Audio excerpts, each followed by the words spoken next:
Imagine speaking a language where you communicate with clicks. Some languages, mainly spoken in southern Africa, feature click sounds made by creating suction with the tongue and releasing it in different ways.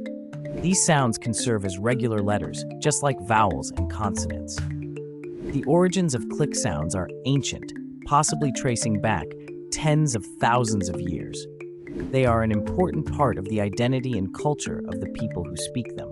Clicks are rare globally, making them a truly unique human speech feature.